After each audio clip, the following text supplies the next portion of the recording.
Bismillahirrahmanirrahim. Bismillahirrahmanirrahim. Assalamualaikum warahmatullahi wabarakatuh. Alhamdulillah wassalatu wassalamu ala rasulillah wa ala alihi wa sahbihi wa mawalah wa la hawla wa la quwata illa billahi wa ba'du. Alhamdulillah, di malam hari ini kita bisa duduk untuk bertalabul ilmi,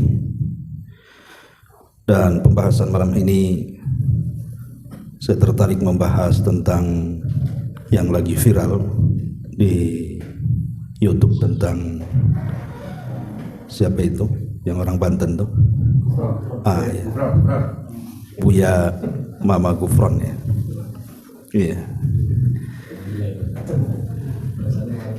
Iya, tapi kenapa kita harus bahas? Karena ada istilah orang Arab itu likulli saqit laqit. Setiap yang jatuh itu pasti ada yang mungut. Artinya sesesat apapun orang mendakwahkan Islam di negeri kita ini pasti ada pengikut, baik banyak ataupun sedikit. Baik yang diajarkan itu hak ataupun batil, baik yang masuk akal atau yang tidak masuk di akal, tetap saja ada pengikutnya. Tapi karena ini suatu yang viral, kalau terus-terusan kemudian dia mengajarkan ajarannya, tentu lama-lama orang-orang yang tidak punya akidah pasti akan ikut. Apalagi orang-orang awam yang kurang paham dengan ajaran Islam atau akidah yang benar pasti akan ikut. Dan itu jelas karena syaitan sendiri memang tugasnya adalah untuk memberikan was-was kepada orang-orang agar mengikuti kesesatan. Baik, ma'asyiral muslimin wal muslimat rahimani wa rahimakumullah. Yang ingin saya jelaskan adalah dari sisi hurufatnya. Adapun prasangka dia bahwa dia menguasai bahasa Suryani dan tidak ada yang menguasai di dunia menurut murid-muridnya kecuali dia, ini sebuah kedustaan sebenarnya. Karena satu sisi itu sebuah kesombongan. Jangankan dia, Nabi Musa alaihi salatu wassalam pernah ditanya ketika dia berkhutbah, "Wahai Musa, adakah orang yang lebih alim dibandingkan kamu?" Musa ini menjawab apa adanya. Tidak ada orang alim. Harusnya dia mengatakan Allahu a'lam. Tapi dia memastikan tidak ada orang alim di atas dia. Maka Allah Subhanahu wa taala menghukum Nabi Musa bahwa di sana ada orang yang punya ilmu yang kau tidak punya. Siapa? Nabi Khidir. Lah, ketika dia mengatakan tidak ada yang sanggup berbahasa Suryani hari ini di dunia kecuali dia, kalau bukan kesombongan apa namanya? Apakah dia sudah keliling dunia? Nah, ini juga catatan bagi dia. Yang kedua juga bahasanya aneh. Saya akan bacakan nih, sudah tulis teksnya di sini. Dia mengatakan, "Maqali ala inna kalimata ummati inna kalimata fima Allah la sayyidi inna kalimata Makkah Madinah la qali inna rahmata ya Rasulullah.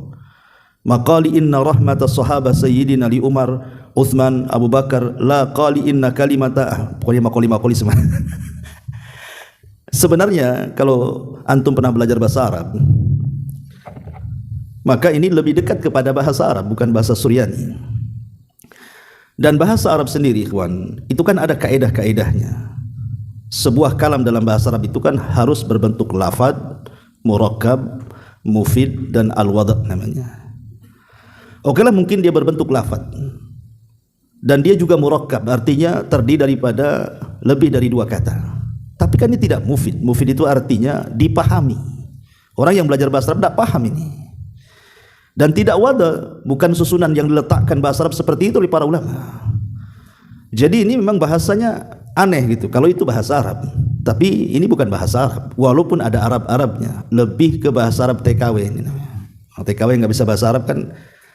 Saya teringat waktu di Yaman, orang-orang kulit hitam itu, orang-orang Ethiopia, orang-orang Arumi dan yang lainnya, itu juga bahasa Arabnya kurang lebih kayak gini. Ya, jadi yang baru belajar bahasa Arab itu kurang lebih kayak gini. Makanya kalau ini diklaim bahasa Suryani, ya saya kira seperti ini. Karena banyak juga orang-orang yang mampu menggunakan bahasa Suryani, walaupun bahasa ini sebenarnya sudah nggak ada. Ya. Tapi yang ingin saya bahas dulu sebagai pengetahuan, ikhwan, karena kan dia mengatakan bahwa bahasa Suryani ini bahasa yang pernah diucapkan atau pertama kali diucapkan Nabi Allah Adam alaihi salatu wassalam. Baik, kita sedikit bicara soal bahasa.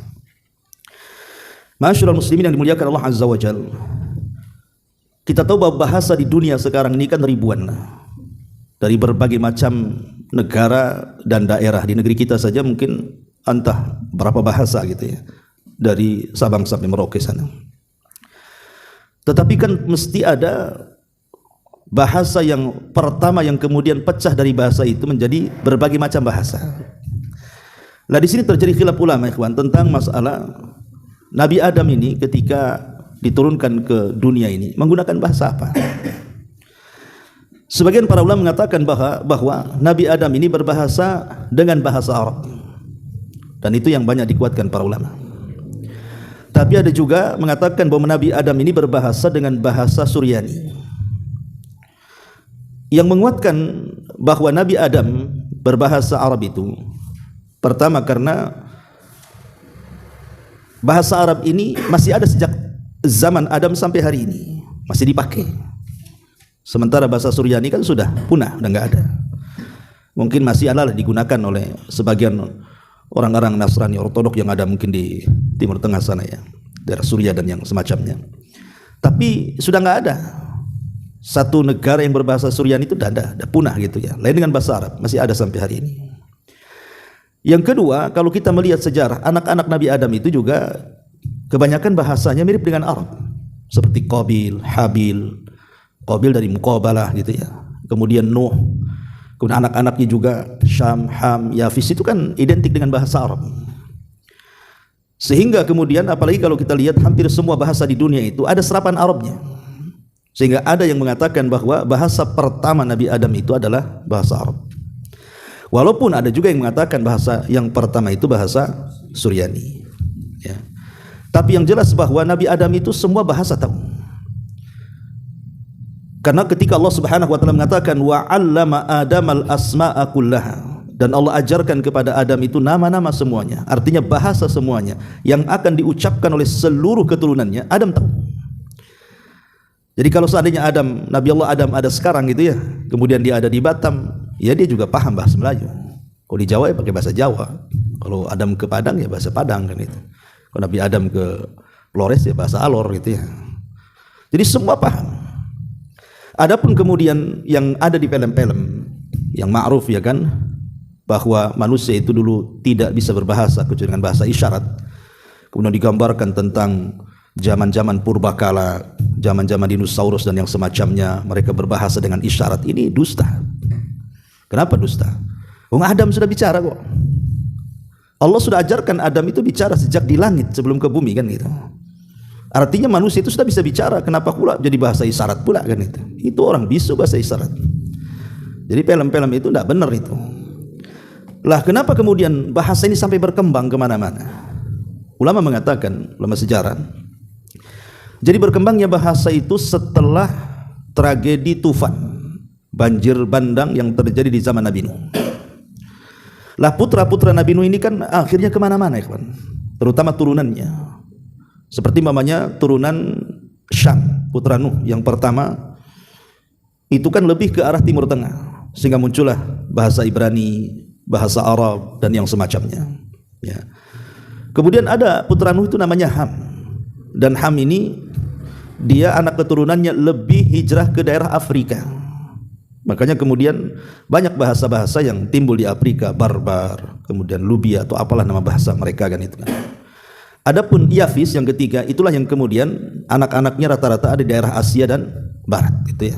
Yang kita kenal, kita inilah turunan Yafis. Ada bahasa Indonesia, bahasa asing, bahasa Inggris dan begitu seterusnya ya. Nah, jadi perkembangan bahasa itu ya tadi dari turunan anak-anak Nuh yang kemudian menyebar kemana-mana itu.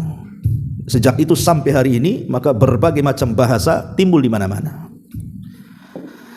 Artinya bahwa kalau memang bahasa Nabi Adam itu adalah Arab, berarti bahasa Arab itulah yang terpecah menjadi ribuan bahasa. Ada yang mengatakan kalau memang bahasa Suryani, ya mungkin dari bahasa itu terpecah kemana-mana.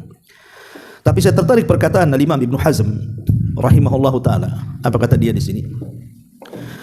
Kata Imam Ibnu Hazm, la nadri ayya lughatin hiya allati waqafa Adamu alaihi salam 'alaiha awalan. Saya tidak tahu, kata Imam Ibnu Hazm, bahasa apa sih yang pertama kali diucapkan Adam itu. Illa annana naqta ala annaha atamma lughat. Tapi saya yakin bahwa bahasa Nabi Adam adalah sesempurna-sempurnanya bahasa. Jadi para ulama mengatakan seperti Imam Ibnu Hazm tidak bisa memastikan bahasa apa. Tapi kita yakin, kata Ibnu Hazm, pasti bahasa Nabi Adam itu bahasa terbaik dari semua bahasa.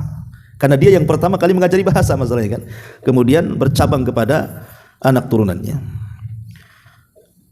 Ada juga perkataan Imam Syekhul Islam Ibn Taimiyah rahimahullahu taala, dia mengatakan, fa inna jumhural usuliyin ala anna Adam alaihi salam qad ulima usulu lughati kulluha wa minhal arabiyyah kama tarahu. Beliau mengatakan adapun jumhur usuliyin mengatakan bahwa Adam itu pasti sudah diberitahu atau diajarkan padanya tentang pokok-pokok bahasa semuanya. Ya, dari pokok-pokok bahasa itulah tercabang bahasa Arab, bahasa Suryani, bahasa Ibrani dan begitu seterusnya. Intinya bahwa tidak ada yang tahu Nabi Adam itu berbahasa apa. Walaupun ada perselisihan ulama, ada yang mengatakan bahwa Adam berbahasa Arab, ada yang mengatakan berbahasa Suryani. Wallahu a'lam. Ya. Ma'asyiral muslimin yang dimuliakan Allah Subhanahu wa taala. Tetapi Al-Imam Al-Qurtubi rahimahullahu taala, beliau merojehkan bahwa Adam itu pertama kali dengan bahasa Arab. Itu kata Imam Al-Qurtubi rahimahullahu taala, wallahu a'lam. Ya. Yang jelas bahwa sebenarnya tidak ada pengaruh imaniah sebenarnya masalah ini. Ini kan hanya mengupas sejarah saja. Apakah Adam pakai bahasa Suryani atau bahasa Arab, ya sah-sah saja kan gitu. Cuman apakah bahasa Suryaninya seperti yang diucapkan oleh Mama Gufron ini, yang makoli rahmatan itu, ya. Apakah yang kemudian berbeda gitu. Tapi yang jelas menurut saya ini bukan bahasa Suryani yang diucapkan Mama Gufron ini. Wallahu alam, itu bahasa apa? Arab pun tak masuk gitu ya. Secara kaedah maksudnya. Ya, karena tidak mufid, tidak bisa dipahami. Hanya dia sendiri yang memahaminya. Murid-muridnya pun tak paham. Nah, dari sini kita tahu bahwa ya sebenarnya dia sedang mengarang bahasa sendiri. Tapi okelah dia mengarang bahasa sesuka dia, tidak ada masalah. Yang jadi masalah adalah, saya lihat potongan video dalam YouTube itu, dia merangkai sebuah hadis Nabi SAW ketika dia bicara soal wali. Jadi dia mengatakan bahwa wali itu, wali kutub itu apa istilahnya, itu sudah ditunjuk oleh Allah Subhanahu wa taala 100 tahun sebelum dia lahir. Ya, sudah ditunjuk oleh Allah tuh. Kemudian dia menyitir sabda Nabi sallallahu alaihi wasallam dan mengatakan itu ada hadisnya. Kemudian dia mengatakan qala Rasulullah sallallahu alaihi wasallam inna maqali rahmatan inna maqali rahmatan. Pokoknya itu bahasa maqali rahmatan aja tuh. Itu saja dibolak-balikan itu. Lah ini kan sudah jelas ikhwatu fiddin, kalau kita lihat kitab-kitab hadis. Kitab-kitab hadis kan ada induk-induknya. Ada Bukhari, ada Muslim, ada Abi Dawud, Tirmidzi, Ibnu Majah. Kita cek bahasa dia, tidak ada satupun dalam hadis itu. Enggak ada gitu kan. Oke lah kalau dia mungkin membacakan sebuah hadis ada tersalah sedikit, ya kita maklumi lah kan gitu. Kadang-kadang saya pun kalau baca hadis terkadang salah harokat kan gitu. Harusnya dirofa jadi nasab gitu ya. Karena sabkul lisan, terkadang kan lisan kita kadang kepleset, salah ngucap harokat ya. Tapi ini tidak ada, bukan salah harokat, memang lafadznya nggak ada. Lafadz yang seperti itu loh nggak ada di induk-induk hadis itu. Lah ini kan kalau bukan pendustaan atas nama Nabi SAW, apa namanya ikhwan? Dan bahaya. Mendustakan hadis atas nama Nabi SAW terancam maq'aduhu minan nar, tempat duduknya di neraka. Karena Nabi SAW di banyak riwayat, salah satunya Nabi SAW mengatakan man kadzdzaba alayya muta'ammidan falyatabawwa maq'adahu minan nar. Barang siapa yang berdusta atas nama aku, kata Rasul, silahkan tempat duduknya di neraka. Bahkan Rasul mengatakan al-kadzibu alayya laisa kadzibi ala ahad. Berdusta atas namaku beda hukumnya dengan berdusta sesama kalian, kata Rasul. Kenapa? Karena man kadzaba alayya muta'ammidan falyatabawa maq'adahu minan nar. Karena siapa yang berdusta atas namaku, silahkan ambil tempat duduknya di neraka. Dan kalau antum belajar mustalahul hadis, ulama sudah menjelaskan di antara sebab kenapa munculnya hadis-hadis maudhu, hadis-hadis palsu itu, salah satunya adalah intisyarul khurafat. Karena menyebarnya khurafat, cerita-cerita bohong, cerita-cerita dusta. Keluarlah hadis-hadis yang seperti ini. Ini kan bahaya, kawan. Ya. Yang saya herankan, kenapa kemudian ada beberapa santri yang sudah pandai baca kitab, ikut juga dia pengikut dia, bahkan membelanya. Harusnya kan jelas kalau dia menunjukkan hadis, kan begini dalam teori hadis, ikhwan. Kalau memang hadis itu lemah, ini harus disampaikan sebagai teori ilmiah. Boleh kita membaca hadis maudhu, hadis lemah, tapi disampaikan hadis ini maudhu, hadis ini palsu, hadis ini lemah, harus begitu. Itu amanah ilmiah namanya. Lah ini kan tidak kan gitu. Kita aja tidak paham. Lah tidak mungkin Nabi SAW menyampaikan sebuah hadis tidak paham dan tidak bisa dipahami umatnya kan gitu. Inna maqali rahmatan, inna maqali rahmatan, kita enggak paham juga ya. Rahmah ya paham, maksudnya rahmatan artinya kasih sayang itu. Tapi kemana-mana kan itu. Jadi kesannya kayak dagelan kan. Ini kan bicara agama kan tidak seperti itu. Harus serius bicara agama itu, tidak boleh macam-macam ya. Kemudian juga dia bicara soal wali. Dia bilang wali itu ditunjuk 100 tahun sekali. Ma'asyiral muslimin yang dimuliakan Allah Subhanahu wa taala. Di dalam Al-Qur'anul Karim sudah jelas siapa wali-wali Allah. Allah mengatakan inna awliya Allah la khaufun alaihim wa lahum yahzanun alladzina amanu wa kanu yattaqun, kata Allah dalam surah Yunus ayat 62-63 itu. Sesungguhnya wali-wali Allah itu mereka adalah orang-orang yang tidak punya rasa takut dan khawatir, dan mereka adalah orang-orang yang beriman dan juga orang-orang yang bertakwa. Jadi syarat wali Allah itu cuma dua, iman dan takwa, dalam surah Yunus itu. Artinya semua orang bisa jadi wali Allah. Cuman masalahnya kan dikesankan bahwa wali-wali Allah itu kan harus punya karamah. Punya karamah itu keanehan-keanehan yang disebut dengan khawarikul adah, yang berbeda dengan adat manusia. Kalau tidak ada keanehan-keanehan yang di luar daripada kebiasaan manusia, itu bukan wali. Makanya kemudian dikisahkan Mama Gufron ini, saya lihat di YouTube ya, entah benar entah salah gitu kan. Karena nama dia bukan Mama Gufron sebenarnya. Siapa, saya sudah tulis nama dia itu aslinya siapa namanya? Aslinya Ius Sugiman ya. Ius Sugiman. Ius Sugiman ini Bapak Ius Sugiman lah, sudah tua, Bapak Ius Sugiman. Jadi kenapa kemudian berubah namanya jadi Kiai Haji Muhammad Abdul Ghufran Al-Bantani ini? Konon katanya Muhammad Abdul Ghufran ini dia disematkan kunyah ini kepada dia dari gurunya. Padahal kalau kita lihat dalam bahasa Arab kunyah itu mesti didahului dengan Abu. Saya ini Abu Humairah, ini kunyah. Ummu Humairah kan itu ya. Ibnu Man, nah gitu biasanya kan Abu Man, pakai Abu, pakai itu namanya kunyah. Ini kunyahnya kok lain gitu. Muhammad Abdul Ghufran, enggak didahului dengan Abu gitu ya. Oke lah, itu kunyah dia. Yang jadi cerita adalah kenapa muncul penamaan ini? Itu karena dia berhasil tirakat selama 40 hari 40 malam dikubur hidup-hidup. Pertanyaannya kapan sholatnya? Dikubur hidup-hidup 40 hari ini kapan sholat dia? 40 hari loh ya. Berarti dia meninggalkan sholat 40 hari kan begitu ya.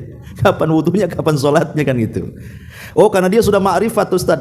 Inilah kesesatannya di sini. Tidak ada manusia yang lebih ma'rifat daripada Nabi.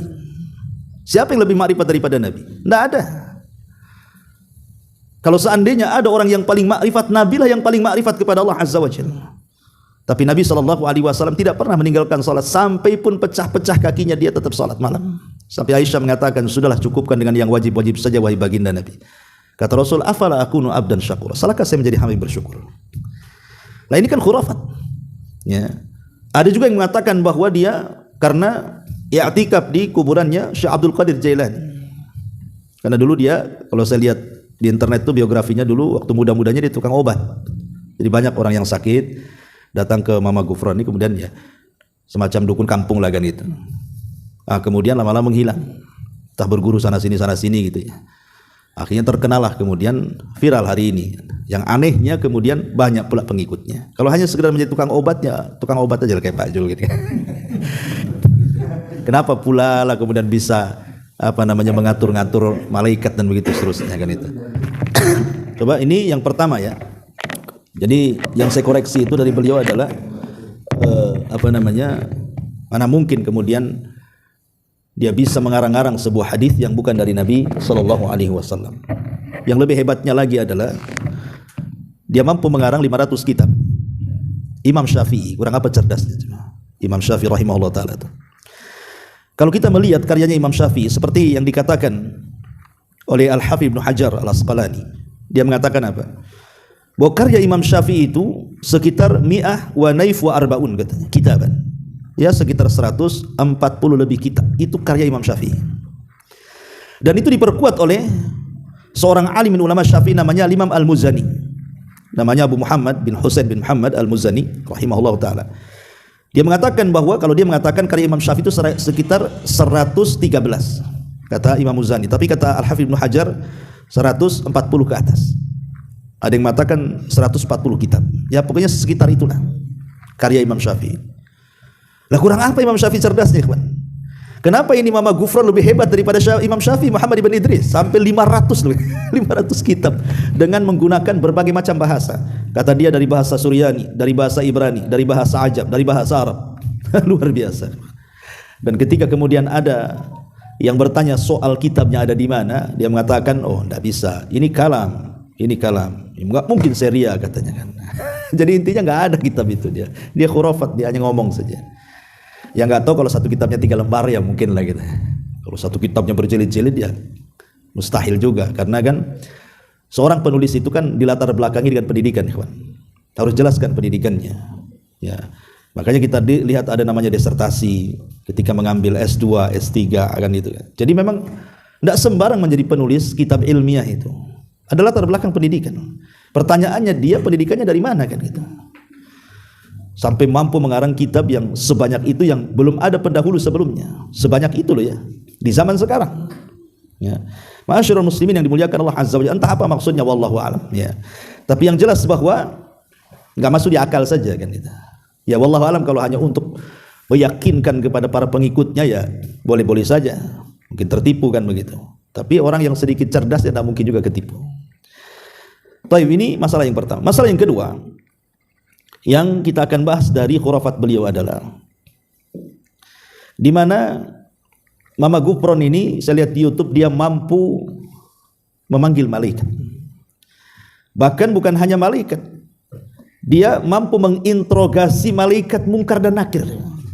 Dan terbalik ya, harusnya kan malaikat mungkar nakir interogasi kita kan. Madrobuk wa manabiuk. Ini enggak, Mama Ghufran ini yang interogasi malaikat mungkar dan nakir. Subhanallah. Enggak hebat itu ya. Padahal kan sudah jelas ikhwan, kita lihat ayat yang sering kita baca saja dalam surah Al-Qadar. Allah mengatakan apa? Tanazzalul malaikah warruhu fiha biizni rabbihim. Malaikat turun dan juga Jibril itu mereka tidak turun kecuali ada izin dari Rabb mereka, dari Allah. Kalau Allah tidak mengizinkan, mereka tidak akan turun. Dan itu terulang di beberapa ayat dalam surah An-Nahl ayat 2 Allah mengatakan pamanya yunazzilul malaikah birruhi min amrihi. Sekali lagi, min amrihi. Jadi malaikat dan ruh maksudnya Jibril turun karena perintah Allah. Ataupun Allah juga mengatakan dalam surah Al-Baqarah ayat 97. Qul man kana aduwwa li Jibril fa innahu nazzalahu ala qalbika bi idznillah. Katakan ya Muhammad, barang siapa yang menjadi musuh bagi Jibril, maka Jibril telah menurunkan kepada hatimu wahyu-wahyu Allah itu bi idznillah, karena izin dari Allah. Jadi tidak sembarang malaikat turun ke bumi itu kecuali kalau ada izin dari Allah. Makanya Allah mengatakan ketika mensifati malaikat apa? Allah mengatakan apa? Mereka itu tidak pernah bermaksiat sama sekali. Wa yaf'aluna ma yu'marun, dan mereka melakukan apapun yang diperintahkan Allah. La ya'sunallah. Mereka tidak bermaksiat kepada Allah. Wa yaf'aluna ma yu'marun. Mereka hanya menjalankan apapun yang diperintahkan Allah Subhanahu wa taala. Jadi mana mungkin kemudian dia bisa memanggil malaikat? Kemudian dia bisa bicara pula dengan innama qawli rahmatan innama qawli itu bahasa malaikat katanya. Kemudian dia bedakan kalau bahasa jin lain lagi tuh. Dia bisa ngobrol dengan jin pun. Ya, bahasanya waswas enggak jelas kalau bahasa jin ya. Kalau bahasa malaikat ya tadi kembali innama qawli rahmatan tadi tuh. Apa seperti itu berdialog dengan malaikat. Ikhwan, sedikit ilmiah ya. bicara tentang apakah kemudian manusia selain Nabi ya bisa melihat malaikat. Kita katakan tidak mungkin, mustahil. Orang itu tidak mampu melihat malaikat dalam bentuk asli, kecuali Nabi ya. Nabi SAW pernah melihat Jibril dalam bentuk aslinya 2 kali kan. Tapi selain Nabi tidak mungkin melihat malaikat, kecuali kalau malaikat itu tasyakul. Tasyakul itu artinya beralih rupa. Itu mungkin. Ya, beralih rupa kepada seperti memangnya hadis Umar bin Khattab ketika Jibril datang kepada Nabi SAW bertanya soal Islam, soal iman, soal ihsan, kemudian soal kiamat dan tanda-tandanya. Malaikat melihat kan, karena Jibril ketika itu tasyakul, berbentuk dalam bentuk manusia. Tapi kalau umpamanya kemudian melihat bentuk aslinya, mampu bercakap-cakap dengan malaikat, ini dusta. Apalagi memanggil malaikat, mana ada malaikat mau datang kepada dia. Hanya Nabi saja, jangan lagi bicara Buya Mama Gufron ini. Rasulullah SAW satu hari pernah, namanya dalam ilmu sejarah itu disebut dengan fatratul wahyi namanya. Kalau antum belajar sejarah, ada namanya bab fatratul wahyi, kesenjangan wahyu. Jadi saat wahyu pertama turun kepada Nabi SAW itu, Iqra bismi rabbikal ladzi khalaq, khalaqal insana min 'alaq, Iqra wa rabbukal akram alladzi 'allama bil qalam, 'allamal insana ma lam ya'lam. Itu Jibril enggak pernah turun lagi. Sampai sesak dada Nabi loh. Sesak dada Nabi itu. Kenapa Jibril tak turun lagi? Sehingga kemudian dia bercerita kepada Khadijah, jangan-jangan yang saya temui bukan malaikat, jangan-jangan saya temui itu jin dan begitu seterusnya. Ada perasaan-perasaan yang berbeda pada diri Nabi. Lah kenapa kalau memang Buya Gufron bisa memanggil malaikat, kenapa Nabi tidak? Pertanyaannya. Kan tinggal minta saja pada Allah kan. Tapi tidak juga. Baru kemudian selang beberapa waktu sampai kemudian Jibril baru turun dan beritahu bahwa dia tidak bisa turun kecuali dengan izin Allah Subhanahu wa taala. Bahkan pernah lama Jibril itu tidak turun. Sampai-sampai kemudian Arwah bintu Harbin itu istri daripada Abu Lahab. Ya. Karena Nabi SAW lama tidak turun wahyu, apa kata dia? Aina syaitanu katanya. Mana setanmu katanya? Maksudnya mana Jibrilmu, mana setanmu katanya. Kok enggak turun-turun? Jangan-jangan dia sudah tidak suka dengan kamu wahai Muhammad, dia mencari orang lain untuk dijadikan nabi katanya. Menunjukkan apa? Nabi saja tidak bisa manggil malaikat Jibril. Enggak bisa memanggil malaikat. Cuman kemudian sekelas Buya Mama Gufron ini. Lah ini kan enggak masuk di akal ini, sudah bertentangan dengan akidah Islamiyah dan ini khurafat. Sangat khurafat, apalagi mampu menginterogasi malaikat Munkar dan Nakir coba. Munkar dan Nakir bisa diinterogasi, di sini pada ceritanya. Ya. Ma'asyiral muslimin yang dimuliakan Allah Azza wa Jalla. Ini yang kedua. Kemudian yang ketiga, saya lihat di video dia itu, kalau nggak salah di kuburan Sunan Ampel kalau tidak salah videonya itu. Jadi dia bicara dengan Sunan Ampel dengan bahasa Suryaniyah dia itu. Inna maqali rahmatan, inna maqali rahmatan, inna Mekah Madinah apa semua kan. Kan itu. Dia bicara. Kemudian orang di sampingnya tanya, ya, tentang masalah apa yang diucapkan dia kepada Sunan Ampel itu. Dia bilang apa? Iya, saya sudah ngobrol dengan dia katanya. Sedang ngobrol dengan dia. Ma'asyiral muslimin yang dimuliakan Allah Azza. Pertanyaannya, apakah mungkin orang itu ngobrol dengan orang yang sudah mati, yang sudah tertutup dengan barzakh? Dan kesannya itu kan ngobrol dengan ruh, seolah-olah dipanggil ruhnya Sunan Ampel, kemudian diajak bicara. Ikhwan, masalah ruh itu masalah gaib. Allah mengatakan alimul ghaibi fala yadharu ala ghaibihi ahada. Dialah Allah yang mengetahui perkara yang gaib, maka dia tidak memperlihatkan kepada siapapun tentang kegaiban itu. Dan ruh itu perkara gaib.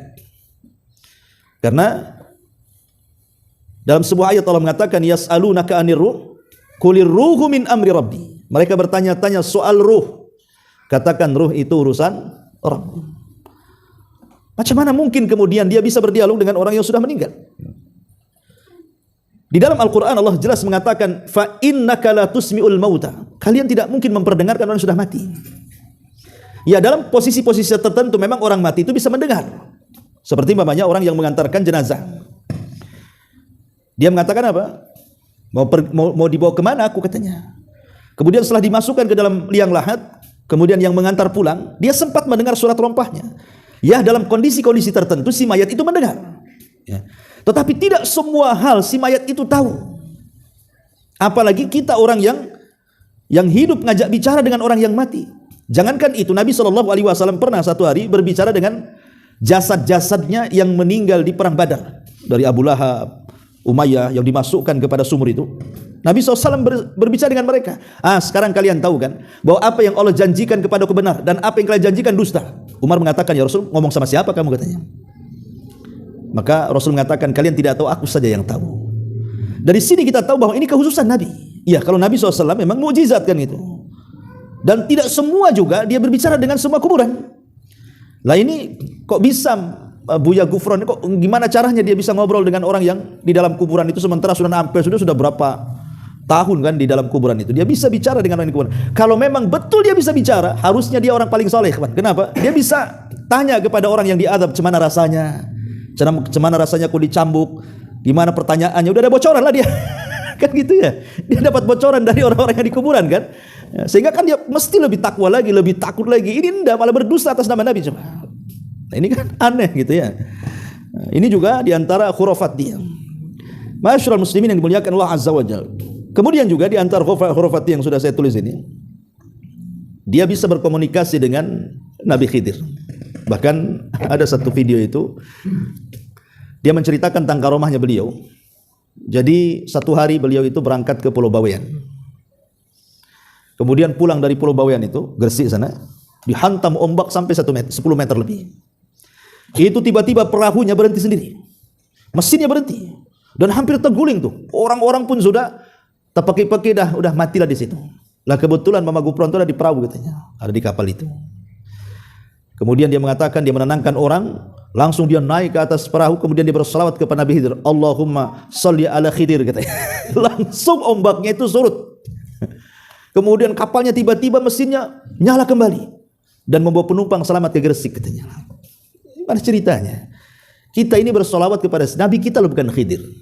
Kita ini punya Nabi sendiri, Nabi kita Muhammad sallallahu alaihi wasallam, bukan Khidir. Kemudian juga dia bisa ngobrol dengan Khidir. Dia mengatakan, saya pernah berjumpa dengan Khidir, saya bersua dengan dia, kemudian bicara dengan dia. Ikhwan, soal Nabi Khidir sendiri ini kan diperselisihkan oleh para ulama. Apakah dia masih hidup ataukah dia sudah meninggal, kan itu. Walaupun pendapat yang kuat wallahu alam bahwa Khidir itu sudah meninggal.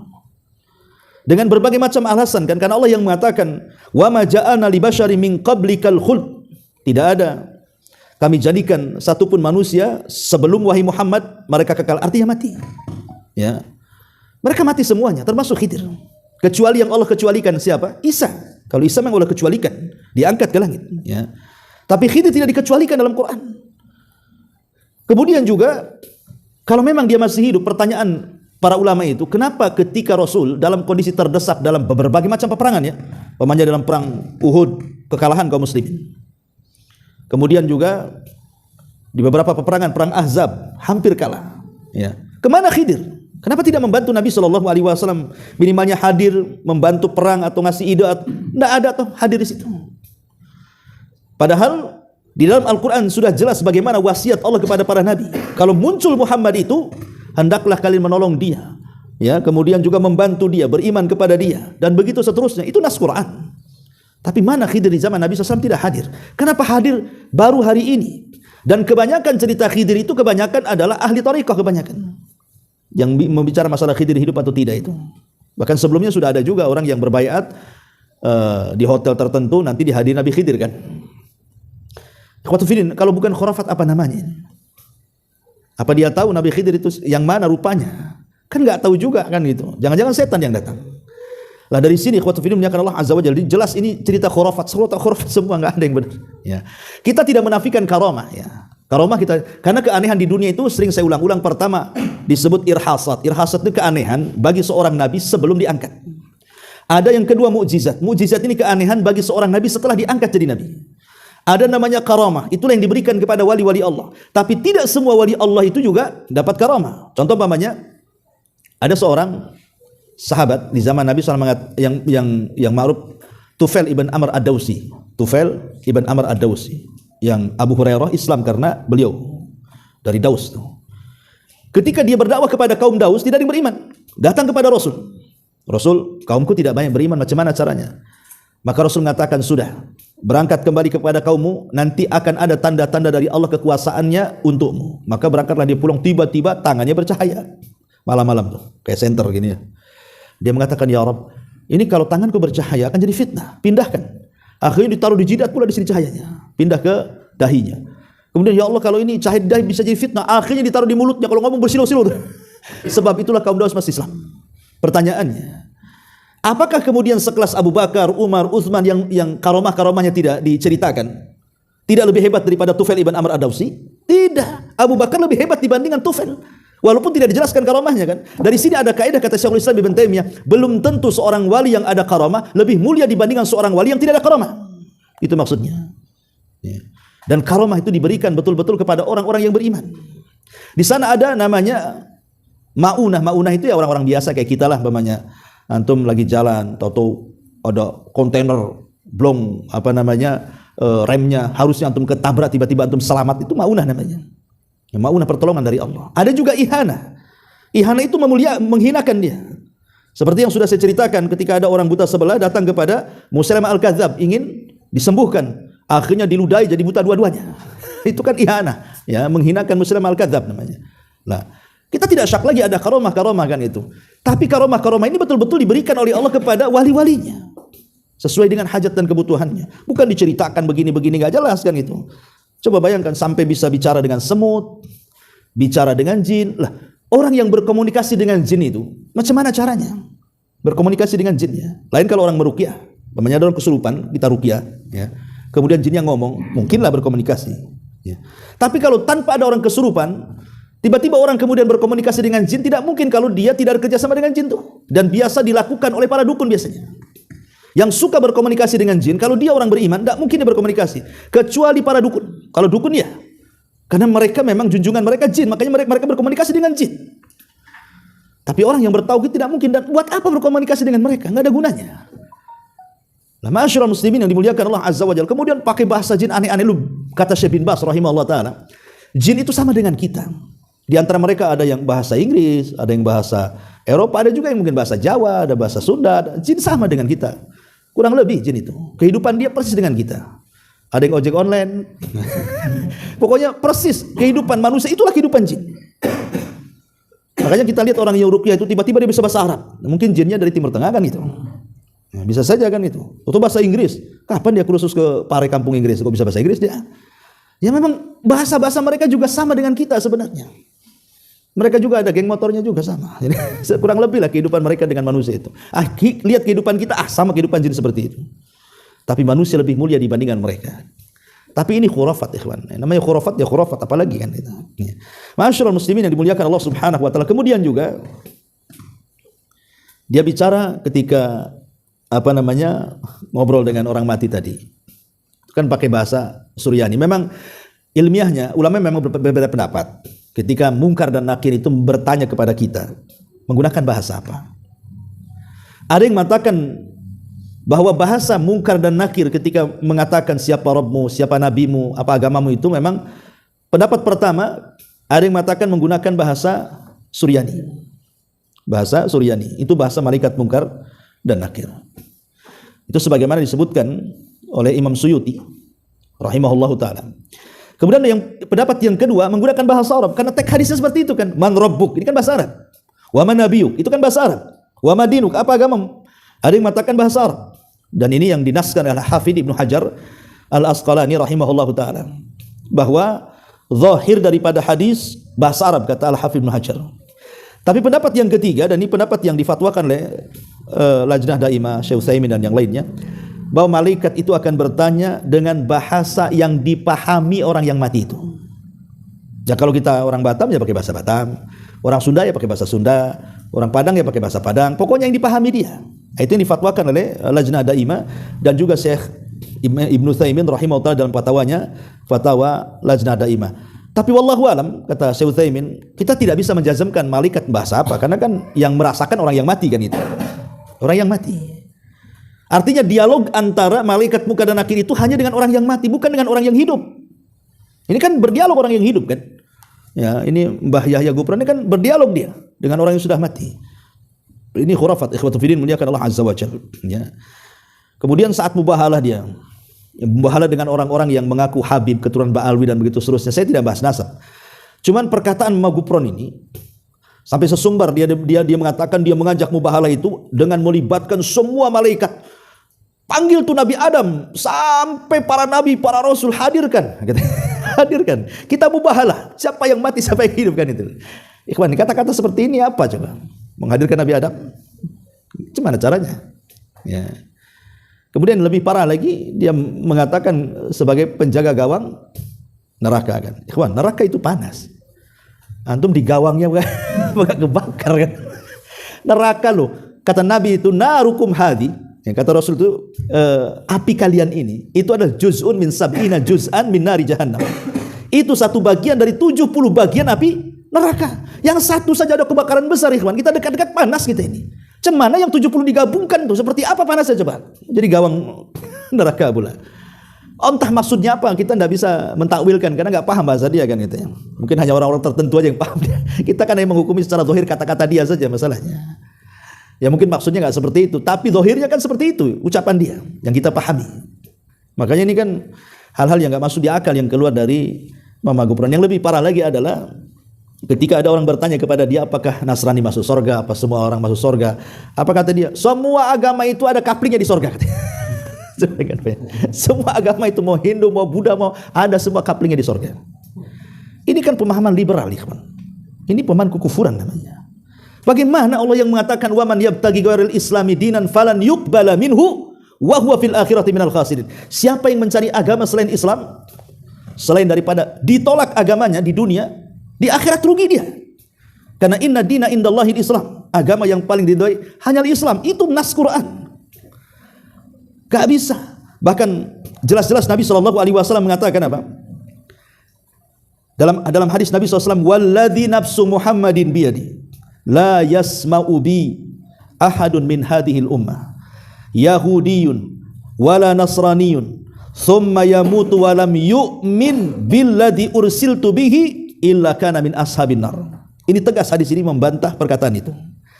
Demi zat yang jiwaku berada di tangannya, kata Rasul, tidaklah seseorang mendengar baik itu Yahudi ataupun Nasrani tentang kedatanganku kemudian dia tidak beriman kepadaku, siap-siaplah dia menjadi penduduk neraka.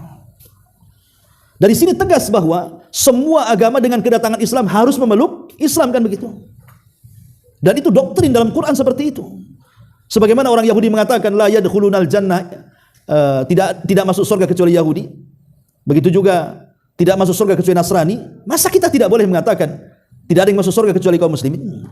Mereka saja berani mengatakan seperti itu, kan begitu. Maka kita katakan tidak ada yang masuk surga kecuali dia seorang muslim. Karena bagaimanapun setelah kedatangan Nabi SAW, pertama, agama yang dibawa Rasul adalah agama yang terakhir. Kedua, Nabi yang diutus oleh Allah adalah Nabi terakhir. Ya kan? Nabi terakhir. Dan Al-Quran yang diturunkan adalah kitab terakhir. Apalagi?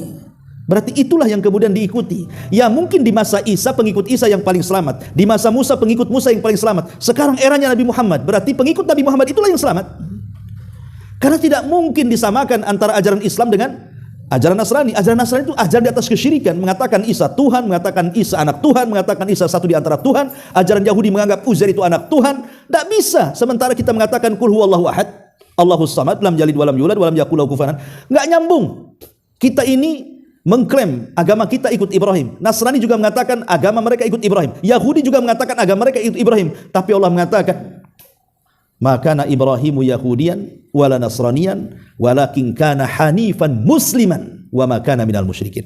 Ibrahim bukan Yahudi, Ibrahim bukan Nasrani. Ibrahim itu hanif, lurus. Dia tidak melakukan kesyirikan. Sementara agama-agama mereka melakukan kesyirikan. Macam mana kemudian disamakan? Ini kan ajaran pluralisme namanya, ajaran liberalisme. Kemudian dikatakan semua agama punya nabi, Hindu punya nabi, Buddha punya nabi, Konghucu punya nabi, semua punya nabi. Ikhwatu fiddin, bahasa Quran itu cuma dua, ahlul kitab dan musyrikun. Ahlul kitab cuma dua, Yahudi dan Nasrani. Itu diberikan kitab, artinya itu yang ada nabinya. Orang musyrik itulah yang tidak diberikan kitab dan tidak ada nabinya. Harus dipahami di sini, ya. Makanya intinya ikhwatu fiddin muliakan Allah azza wajalla bahwa ini syubhat semuanya.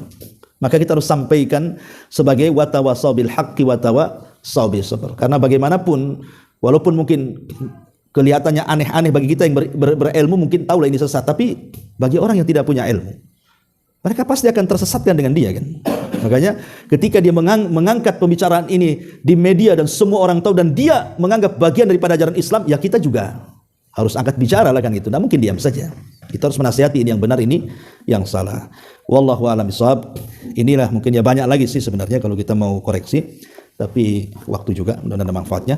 Subhanakallahumma bihamdika asyhadu an la ilaha illa anta astaghfiruka wa atubu ilaik. Allahu taala alam. Assalamualaikum warahmatullahi wabarakatuh.